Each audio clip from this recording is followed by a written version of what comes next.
O Senhor esteja convosco.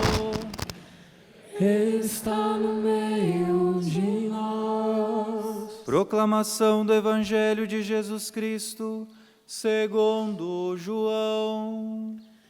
Glória a vós, Senhor. Naquele tempo, Jesus foi com seus discípulos para a região da Judéia. Permaneceu aí com eles e batizava. Também João estava batizando em Enom, perto de Salim, onde havia muita água. Aí chegavam as pessoas e eram batizadas. João ainda não tinha sido posto no cárcere. Alguns discípulos de João estavam discutindo com o judeu a respeito da purificação. Foram a João e disseram: Rabi, aquele que estava contigo além do Jordão e do qual tu deste testemunho, agora está batizando, e todos vão a ele. João respondeu: Ninguém pode receber alguma coisa se não lhe for dada do céu. Vós mesmos sois testemunhas daquilo que eu disse. Eu não sou o Messias, mas fui enviado na frente dele. É o noivo que recebe a noiva, mas o amigo que está presente o escuta, enche-se de alegria ao ouvir a voz do noivo. Esta é a minha alegria, e ela está completa. É necessário que ele cresça e eu diminua. Palavra da salvação. Glória a vós, Senhor.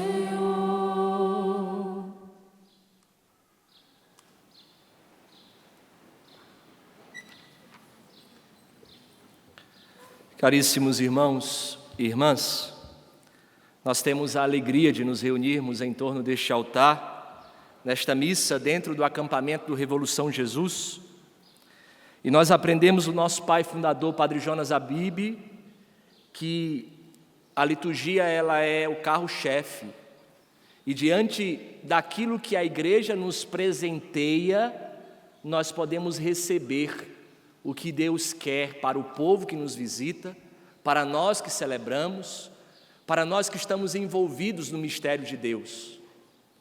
E você que visita o santuário do Pai das Misericórdias, saiba, Deus preparou este momento para que você se encontrasse com Ele. E nesta liturgia, a liturgia deste sábado nos conduz a uma certeza profunda, meus irmãos, e uma certeza consoladora.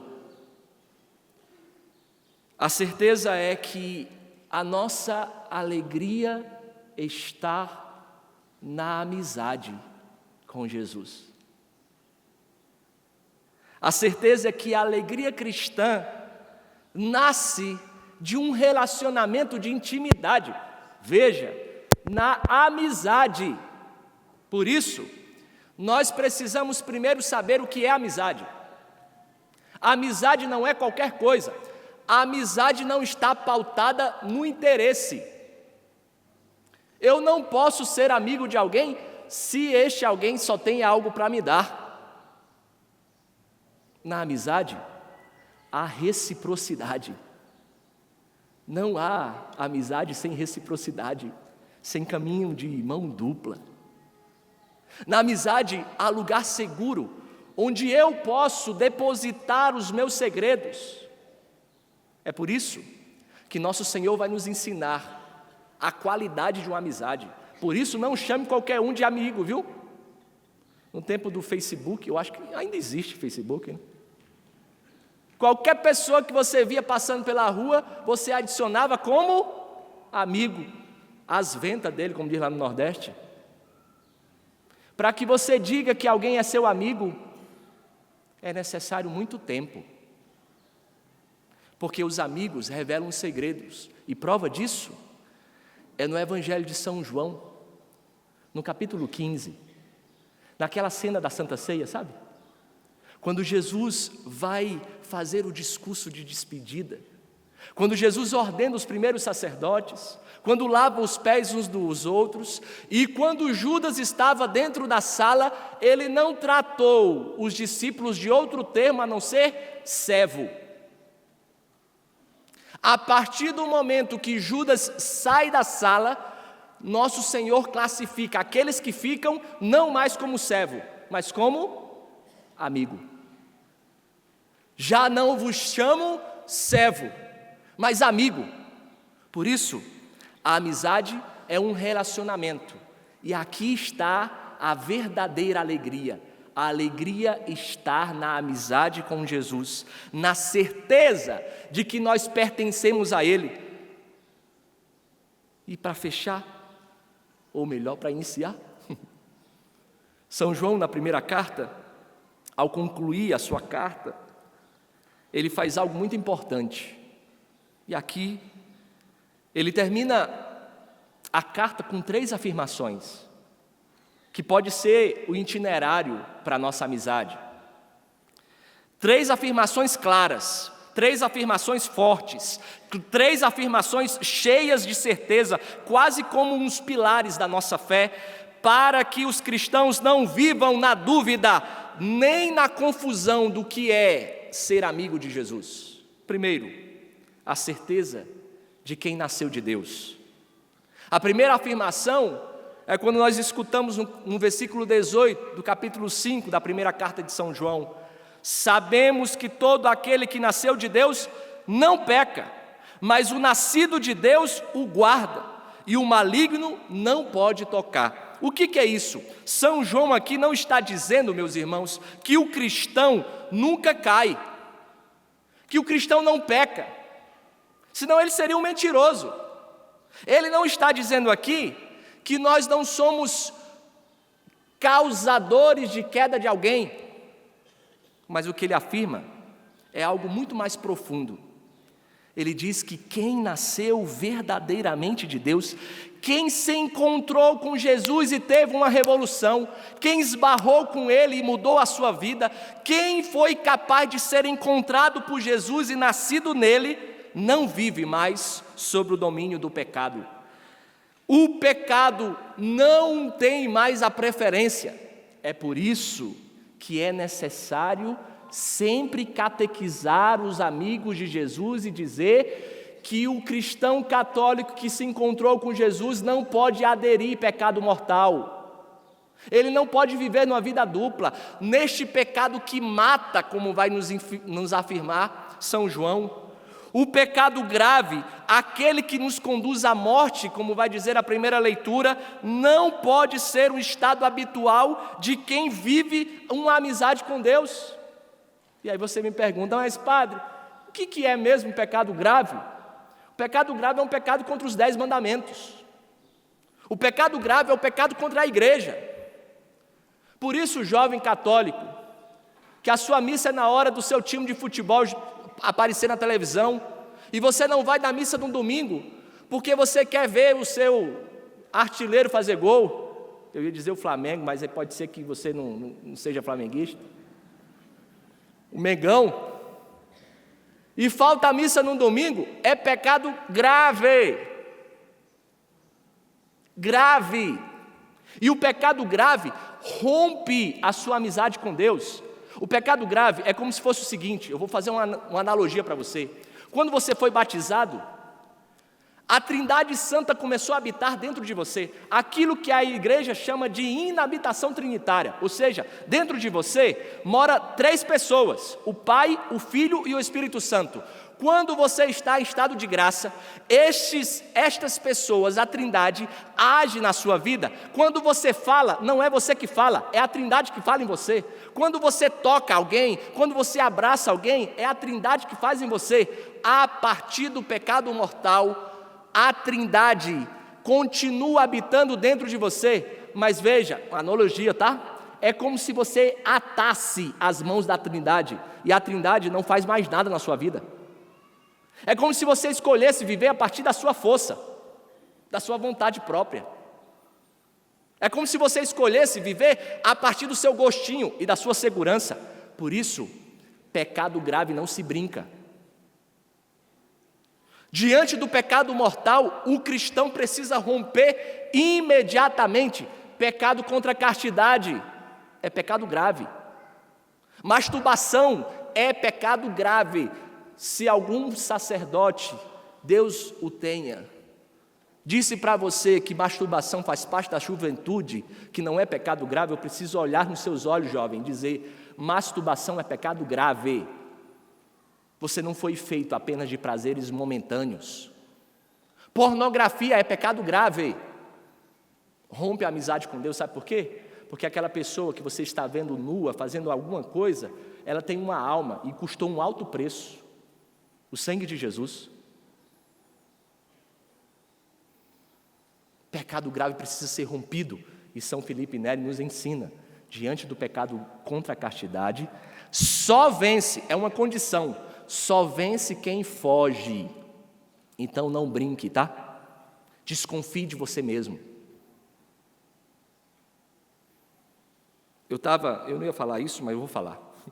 Eu estava indo para uma viagem esses dias, para Minas Gerais, e a viagem era longa, e eu consegui aqueles leitos que dormem assim, sabe, que deita, e aí eles trazem um manto, né, uma manta assim, para você se cobrir por causa do ar-condicionado. A gente de batina, os padres, nunca vai se cobrir do negócio daquele, né? Mas quando eu entrei no ônibus, tinha 2 jovens assim, casal, no primeiro banco, no leito, e pediu a benção. Benção, padre. Deus abençoe meus filhos. E fui para o meu lugar. Dormi.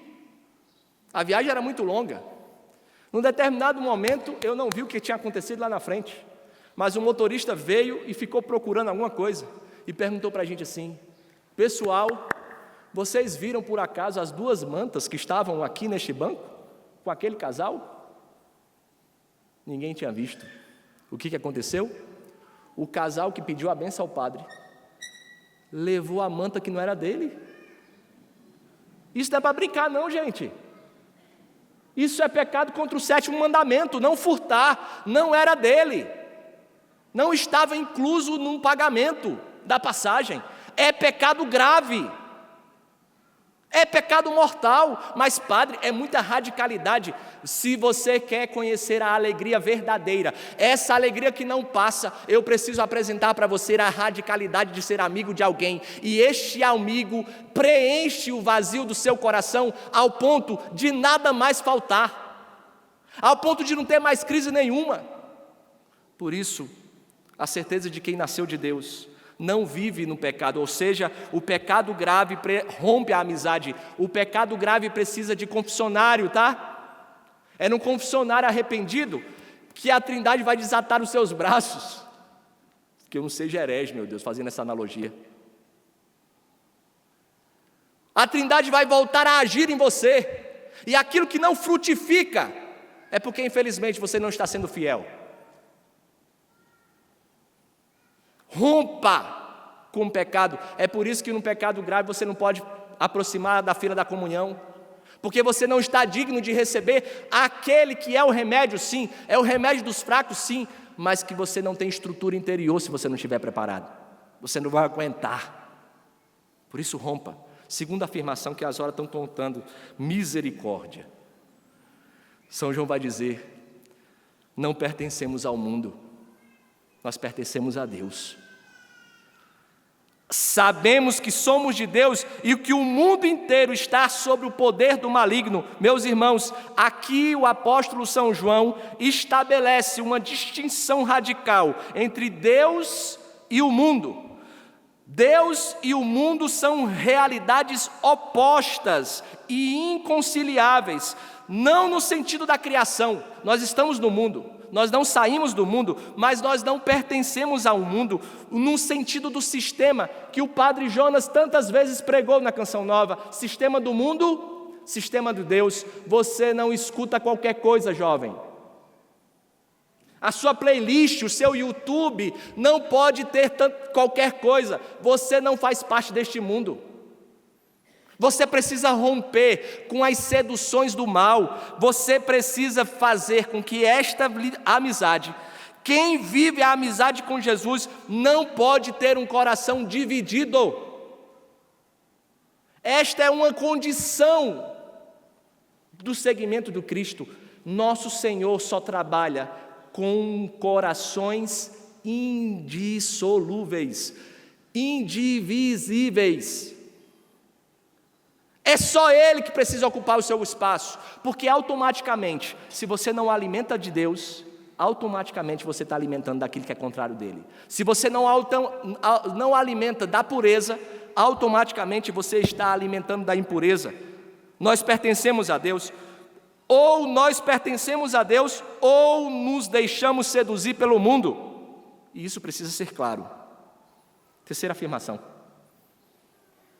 São João vai dizer que a vinda de Jesus nos introduz à comunhão com Ele. Sabemos que o Filho de Deus veio e nos deu inteligência para conhecermos a verdade.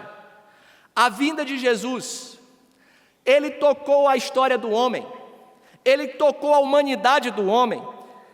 A vinda de Jesus até nós abre-nos uma possibilidade, meu irmão, de ter uma comunhão íntima com Deus e o seu Filho Jesus.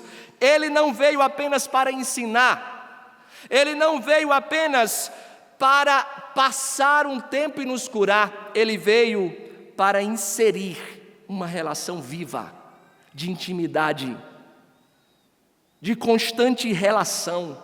Por isso, eu e o Deus somos um.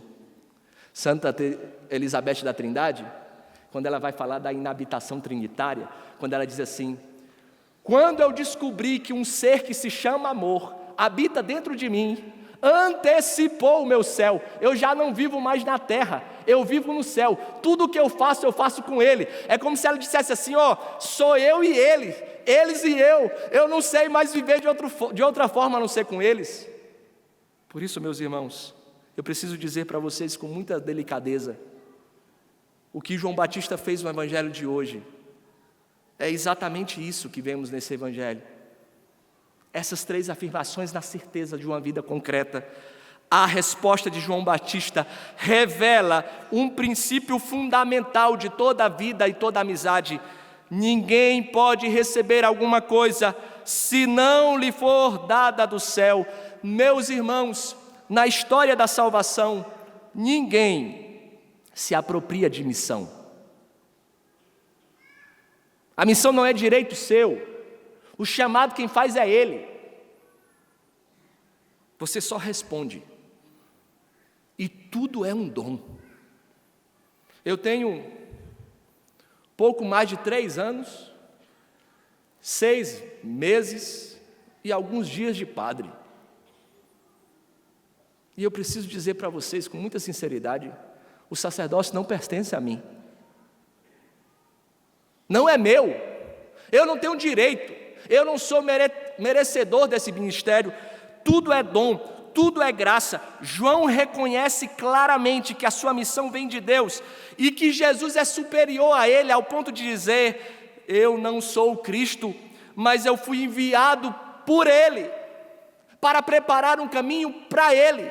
Por isso, meus irmãos, para explicar essa relação, João, ele recorre a uma imagem profundamente enraizada na tradição judaica. João vai dizer do esposo e do amigo do esposo, o amigo do noivo, imagem das núpcias messiânicas. Jesus é o nosso Messias esposo, que vem celebrar as núpcias com a humanidade, que vem salvar a humanidade. João é apenas o amigo do esposo. E é bonito, né? Que ele diz assim: quando o amigo escuta a voz do esposo, ele já se alegra. E essa é a minha certeza, de que estou fazendo o que Deus quer, e que muitas vezes não vai ser semelhante a nós. É assim, meus irmãos, que a nossa alegria se torna completa. João Batista reconhece que a sua missão chegou ao cumprimento. O amigo do esposo alegra-se ao ouvir a voz do esposo, e assim a minha alegria está completa. Ele vê que os primeiros frutos do seu trabalho, aqueles discípulos que ele mandou ir em direção a Jesus, aqueles discípulos que foram catequizados por João, mas em busca de algo muito maior do que ele, não por causa do meio, mas por causa do fim, reconhece que o projeto salvífico de Deus está se realizando e é por isso que sabe a hora de se retirar. E aqui eu quero fechar dizendo: a humildade de João Batista precisa nos ensinar que nós não somos senhores de nós mesmos. É necessário que ele cresça e que eu diminua. É necessário que a graça de Deus venha sobre o meu vício e a minha oscilação. Eu preciso dizer, essa é a espiritualidade da verdadeira alegria cristã. A espiritualidade da verdadeira alegria cristã é não ser o centro. A espiritualidade da verdadeira alegria cristã é conduzir sempre a Cristo. Mas para isso, meus irmãos, eu preciso dizer para você, por favor, jovem Revolução Jesus, por favor, desconfie de você mesmo. Desconfie dos anos que você tem de Deus, de igreja, porque senão você vai estar brincando com a tentação e a tentação não se dialoga. Desconfie de você mesmo, por isso você é pequeno,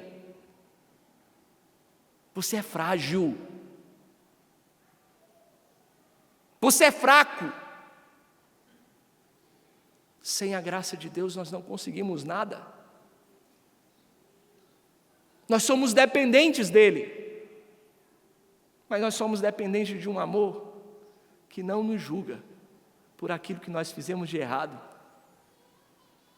Eu costumo dizer que o que mais me constrange como padre dentro do confessionário não é a quantidade de tempo que você está longe dele, do confessionário. O que mais me constrange como padre não é nem o pecado cabeludo que você fez, que desagradou a Deus, que feriu a Deus, que rompeu a amizade. O que mais me constrange no confessionário é poder constatar que, independente daquilo que você fez, nada mudou ao amor que só te ama, ao amor que sabe te olhar nos olhos. E independente daquilo que você fez, nada mudou do sentimento de Deus para com você. É por isso que eu digo para você, reconheça-se pequeno, reconheça-se fraco. E isso é uma verdade. Sem Deus nós não conseguimos. É uma atitude do amigo, é a atitude do amigo do esposo, é a atitude de quem pertence a Deus e não apenas ao mundo. Por isso, eu queria convidar os Gerados pela Imaculada a nos ajudar a cantar esta canção. Para encerrar este momento, eu queria que você fechasse os olhos por um instante. Eu acredito que a inspiração dessa música foi reconhecendo o dom de Deus, que é tão grande e nós tão pequenos.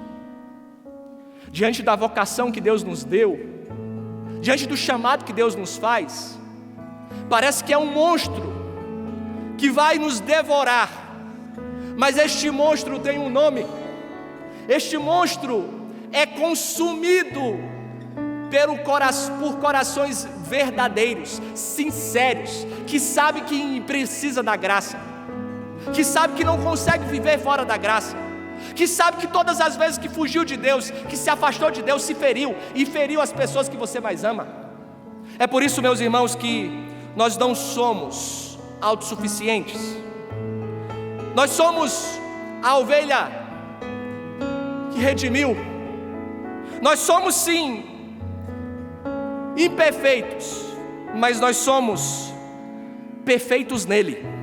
Por isso, meus irmãos, a nossa alegria está na amizade de ser amado do jeito certo. Ser amado não do jeito que nós merecemos, mas muito mais do que nós merecemos. Por isso, no primeiro instante, escuta isso para te ajudar. Sou tão pequeno.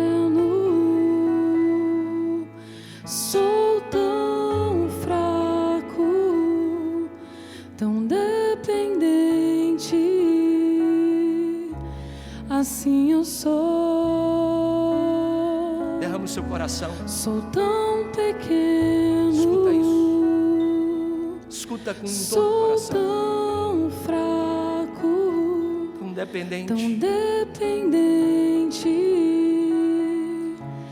Assim eu sou. Me prendo a ti. Me escondo em ti. Canta isso. Me escondo em ti, no seu amor, no seu amor. Antes de cantarmos novamente, eu queria proclamar na sua vida que o pecado não tem a última palavra. Eu preciso proclamar na sua vida que os seus limites, as suas oscilações, aquele seu amor traidor, que promete amar a Deus hoje e amanhã já está amando outras coisas que não são Ele, não tem a última palavra na sua vida. O pecado não define quem você é. Aquilo que você cometeu, que feriu tantas pessoas, que feriu você mesmo, não define quem você é. Nós somos definidos por um amor que nos ama sem nenhum merecimento, que nos transforma amando quando nós não somos capazes de amar. Por isso, mais uma vez, canta isso. Sou tão pequeno. Sou tão pequeno,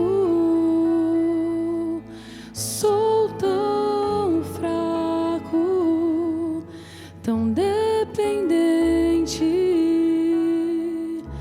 Assim eu sou. Sou tão pequeno, sou tão fraco, tão dependente. Assim eu sou. Nós estamos presos nele. Me prendo a ti. Me prendo a ti. Escondo em ti. Canta. Me escondo em ti. Seu amor. No seu amor. No seu amor. Levanta os seus braços e canta. Sou a pequena vinha, sou a rede de ovelha, sou o campo sem folhagem, mas eu sou o teu amor. Levanta seus braços, vai se entregando a este amor. Sou a pequena vinha. Nós somos a pequena vinha. Nós somos a rede ovelha. Nós somos o campo sem folhagem. Mas nós somos Ele. Nós somos o amor dele em nós. Nós somos o amor dele que ressuscita, que transforma tudo. Por isso, Senhor, vem com teu Espírito Santo sobre nós. Vem e causa a transformação na nossa vida. A transformação feita a partir do amor e não da acusação. A transformação feita do reconhecimento da nossa pobreza, da nossa pequenez e do amor de Deus. Sou a rede ovelha, sou o campo sem folhagem, sou o campo sem folhagem, mas eu sou o teu amor. Mas eu sou. Levanta seus braços e canta. Amor. Só sabe amar, Senhor. Só sabe amar, Senhor.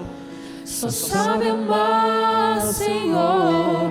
Por isso estou aqui, pronto aos teus pés. Só sabe amar, Senhor. Por isso eu vim aqui pra te adorar. Só sabe amar, Senhor. Por isso estou aqui, pronto aos seus pés. Só sabe amar, Senhor. Por isso eu vim aqui pra te adorar.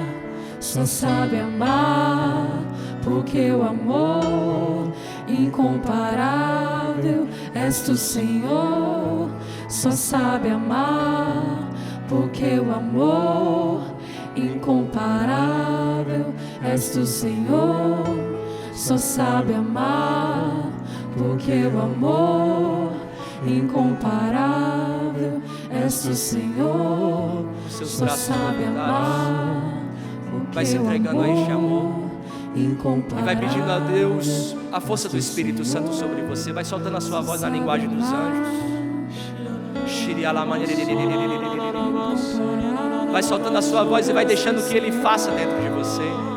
Nós temos poucos minutos, mas permita que o Espírito Santo venha garantir a você, tomar consciência de que o refrão desta canção é quase que uma profissão de fé. O refrão desta canção é quase que uma profissão da fé. Só sabe amar. O Senhor não nos acusa. O Senhor não faz outra coisa a não ser amar, porque Ele não pode roubar o que Ele é direito dele receber. É a essência dele amar. Essa é a grande revelação do cristianismo, irmãos. Deus não sabe fazer outra coisa a não ser amar. Por isso vai cantando, só sabe amar, só sabe amar. Incomparável és o Senhor, só sabe amar, só sabe amar, só sabe amar, só sabe amar, só sabe amar, só sabe amar, só sabe amar, só sabe amar. Coloca a mão no seu coração, deixa o ofertório. Permita apresentar o seu coração por inteiro. E se em algum momento da sua história você duvidou do amor de Deus, quando Ele te corrigiu, Ele estava te amando. Mesmo quando Ele te chamou à conversão, diante daquela fatalidade na sua família, Ele estava te amando. Mesmo quando você duvidou de Deus, do amor de Deus, por causa da separação dos seus pais, Ele continuava te amando. Mesmo quando nos pede que deixemos o pecado, Ele nos ama, meu irmão. Por isso nós estamos aqui. Por isso nós estamos aqui. Por isso estou aqui, Senhor, pronto aos teus pés. E estar aos pés de Jesus é escolher a amizade que não vai embora. É romper com o pecado grave. É voltar à vida verdadeira, à vida em abundância. É deixar que Ele seja o centro da nossa vida. Por isso, meus irmãos, a nossa alegria não está no que fazemos para Deus, mas no que nós somos para Ele. Ele nos chamou para perto. E se Deus te deu um dom, se Deus te deu uma vocação, se Deus te deu a graça de viver em comunidade, seja na Canção Nova, no Gerados pela Imaculada, na comunidade Shalom, Deus só quer a sua amizade. Deus quer estar perto de você. Se hoje alguém percebe que perdeu essa amizade pelo pecado, não desanime. Ele continua te amando. Nada mudou. Para encerrar, cantemos mais uma vez. Me amar, porque o amor incomparável és o Senhor, só sabe amar. Porque o amor incomparável és o Senhor, só sabe amar, só sabe amar, só sabe amar, só sabe amar, só sabe amar, só sabe amar, só sabe amar, só sabe amar. O toque do teclado. Nesse silêncio, feche os seus olhos. Agora é entre você e nosso Senhor. Faça um propósito agora. Faça um propósito de amor, de correspondência a esse amor. Agora é entre você e Ele. Você sabe o que você precisa deixar. Você sabe o que precisa romper. Se propõe agora a amá-lo de volta, constrangido com esse amor, a corresponder a este amor amando. Amor com amor se paga.